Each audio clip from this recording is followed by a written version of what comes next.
क्या आपने कभी सोचा है कि जिन्हें हम अपनी सुरक्षा के लिए चुनते हैं, वही अगर आपकी जान के दुश्मन बन जाए तो क्या होगा? पुलिस एक ऐसा नाम जो आम आदमी के मन में सुरक्षा का एहसास दिलाता है। लेकिन आज मैं आपको भारत के आपराधिक इतिहास की उस घटना के बारे में बताऊंगा जिसे सुनकर आपकी रूह कांप जाएगी। ये कहानी है तमिलनाडु के सातनेकुलम की। ये कहानी है एक पिता और पुत्र की, जिन्होंने सिर्फ इसलिए अपनी जान गंवा दी क्योंकि वर्दी पहने कुछ लोगों की ईगो हट हो गई थी। 9 पुलिस वाले और मौत की सजा। कोर्ट ने इसे रेयरेस्ट ऑफ रेयर केस माना। आज क्राइम मिस्ट्री के इस एपिसोड में हम उस खौफनाक रात की परतों को खोलेंगे जब थाने की दीवारें चीख रही थी, लेकिन बचाने वाला कोई नहीं था। कहानी शुरू होती है 18 जून 2020 को। देश में लॉकडाउन का माहौल था।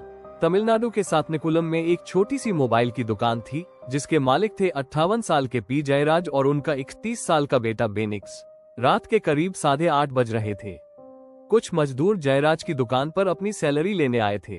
तभी वहां से सब इंस्पेक्टर बालकृष्ण और कांस्टेबल मथुरा अपनी बाइक से गुजरे। पुलिस ने कहा, भीड़ क्यों लगा रखी है, दुकान बंद करो। जयराज ने बात मान ली, लेकिन पुलिस वालों का लहजा बहुत बदतमीजी भरा था।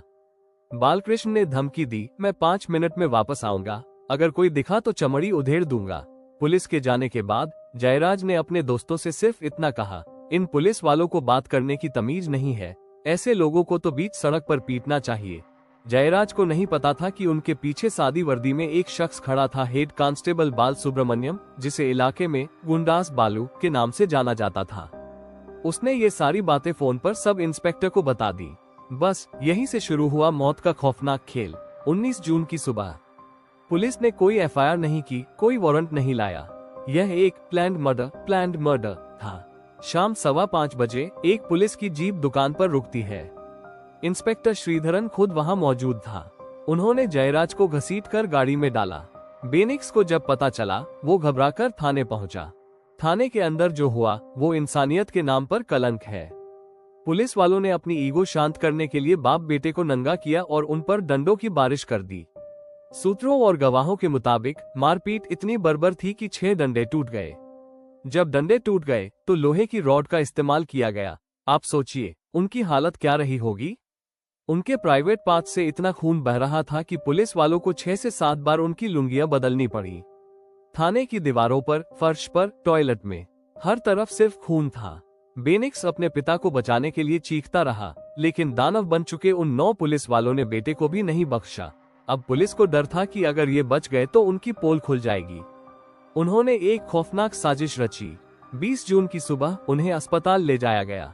लेकिन कौन सा अस्पताल, जो पास में था? नहीं, उन्हें 100 किलोमीटर दूर कोविलपट्टी के सरकारी अस्पताल ले जाया गया। वहां के डॉक्टर पर दबाव बनाया गया।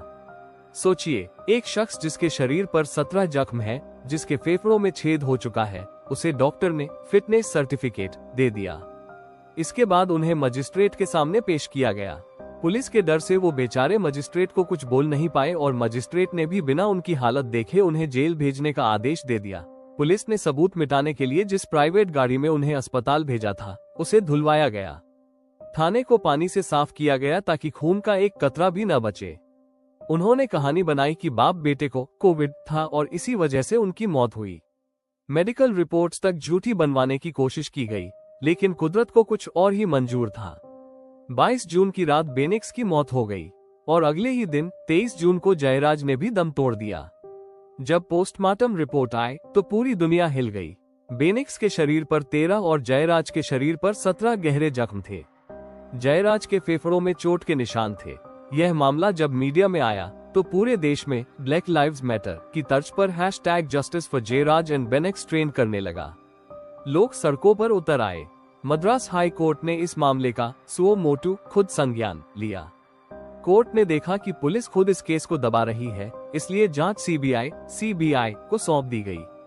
सीबीआई की जांच में वो सब सामने आया जो पुलिस ने छिपाया था। गवाहों ने बताया कि कैसे पुलिस वाले प्रैक्टिस के नाम पर उन्हें पीट रहे थे।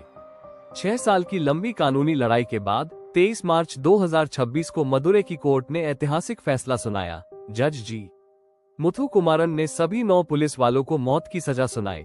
आरोपियों के नाम याद रख लीजिए: inspector Sridharan, SI Balakrishnan, Raghu Ganesh, head constable Murugan, Samadurai और अन्य।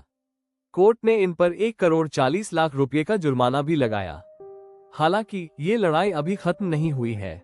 मामला हाई कोर्ट और सुप्रीम कोर्ट तक जाएगा, लेकिन इस फैसले ने एक नजीर पेश की है कि वर्दी पहनकर आप कानून से ऊपर नहीं हो जाते।